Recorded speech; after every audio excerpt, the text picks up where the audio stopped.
नमस्कार, न्यूज़ मंच देख रहे हैं आप और मैं हूं विशाल वैभव। अभी हमारे साथ बात करने के लिए बीजेपी के फायर ब्रांड प्रवक्ता सुमित शशांक है, जो कि अपनी बातों को हमेशा काफ़ी ही बेबाकी से रखते हैं। और आज राहुल गांधी बिहार दौरे पे हैं और हम इनसे जानते हैं कि जो है राहुल गांधी पिछले लगभग 2 महीनों के अंदर 3 बार जो है उनका ये बिहार दौरा हो चुका है और बिहार में विधानसभा का चुनाव भी है। और कहीं ना कहीं जिस तरह से राहुल गांधी पहुँचे हुए हैं, मीडिया को भी उनके कार्यक्रम से आज दूर रखा गया है। क्या कुछ वजह हो सकती है, ये हम जानने की कोशिश करेंगे। क्या कुछ वजह हो सकती है कि राहुल गांधी बिहार तो आए हैं लेकिन मीडिया को इस कार्यक्रम में दूर कर दिया गया है? देखिए, मुझे लगता है कि इस प्रश्न के जवाब को अगर हम पूर्व में जो क्रियाकलाप हुए हैं उन सभी विषयों को अगर आप देखेंगे ना, तो आपको स्पष्ट रूप से समझ में आएगा।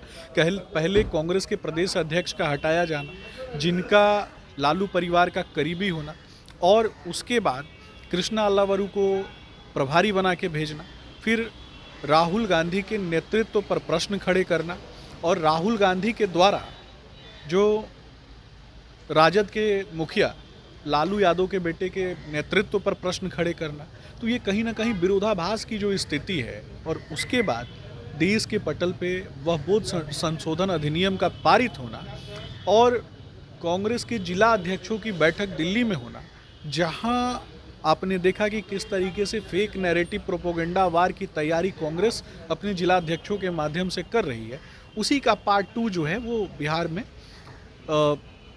राहुल गांधी अपने नेताओं के साथ बैठ करके करेंगे और लोगों के बीच में फेक नैरेटिव मीडिया वार जो है वो फैलाने का काम करेंगे, हिंदू मुस्लिम वैमनस्यता को फैलाने का काम करेंगे।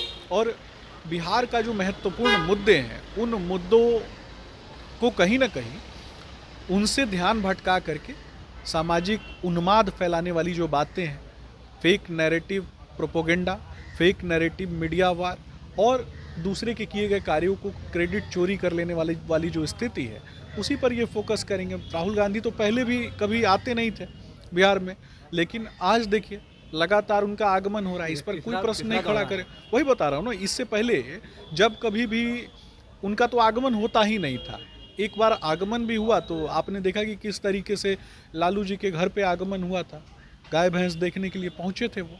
लेकिन दिक्कत ये नहीं है, बिहार के पशुओं का भूसा लूटने वाले के पास जा कर के वो पशु प्रेम दिखा रहे हैं। तो जब इतना ही पशु प्रेम था उनको, तो कम से कम लालू जी को बोलना था ना।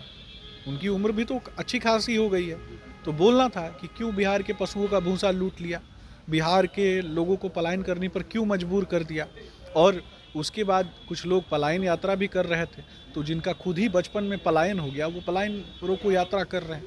तो मुझे लगता है कि कहीं ना कहीं अंतर मन में ही विरोधाभास की स्थिति है उन लोगों के, कुंठित है पूरी कांग्रेस। और बस चुनाव आने वाला है तो थोड़ा सा मतलब खुद को एक्टिव दिखाना है लोगों के बीच में, इसीलिए लोग काम कर रहे हैं, बाकी तो कुछ है नहीं। अभी भी एक और बड़ा सवाल निकल के आया है महागठबंधन से ही। वीआईपी ने ये दावा किया है कि 60 सीटों पर विधानसभा चुनाव लड़ेंगे और महागठबंधन में डिप्टी सीएम के उम्मीदवार मुकेश सहनी को बताया जा रहा है। देखिए, महागठबंधन के अंदर की स्थिति है, इस पर बहुत ज़्यादा टीका टिप्पणी नहीं करना है। और मुझे लगता है कि जिनकी राजनीतिक हैसियत, मुझे लगता है कि जिस प्रकार की भी होगी, वो लोग आपस में बैठ करके तय करेंगे। और कौन किसकी कितनी हैसियत मानता है, समझता है या फिर बताता है और अपने मन में उस हैसियत को आंकता है, ये लोग एक दूसरे को जानते ही हैं।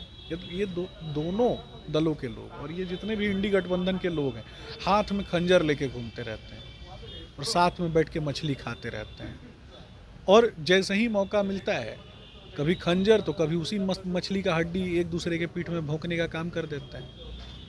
लेकिन मुकेश सहनी का जो दावा है कि डिप्टी सीएम हम होंगे, महागठबंधन की ओर से जो दावा कर रहे हैं, आखिर क्या समझा जाए इस दावे को? हवाबाजी वाली बातों पे बहुत ज़्यादा प्रतिक्रिया देके मुझे लगता है कि मेरे शब्द बेकार हो जाएंगे।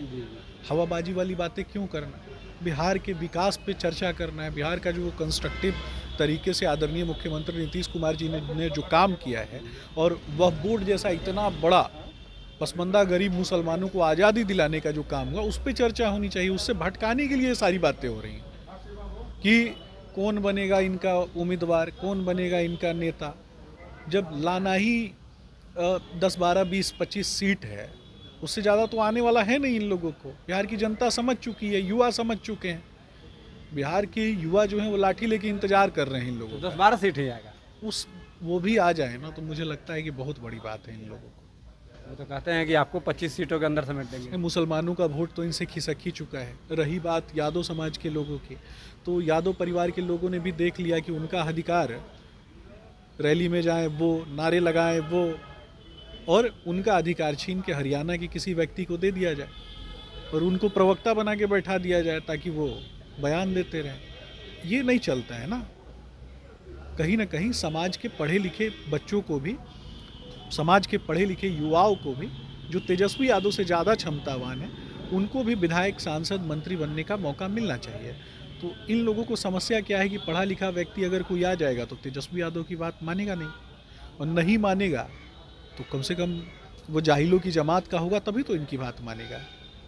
इनको चाहिए डिपेंडेंट लोग, इनको स्टेबल लोग नहीं चाहिए, मुझे ऐसा लगता है। धन्यवाद। तो देखिए, ये थे हमारे साथ बात करते हुए बीजेपी फायर ब्रांड प्रवक्ता सुमित शशांक, जिन्होंने अपनी बातों को बेबाकी से रखते हुए वो कारण भी बताया कि आखिर राहुल गांधी के जो बिहार दौरा है उससे मीडिया को क्यों दूर रखा गया। बने रहिए न्यूज मंच के साथ। न्यूज मंच के लिए प्रदीप कुमार के साथ विशाल वैभव। बोलो मत।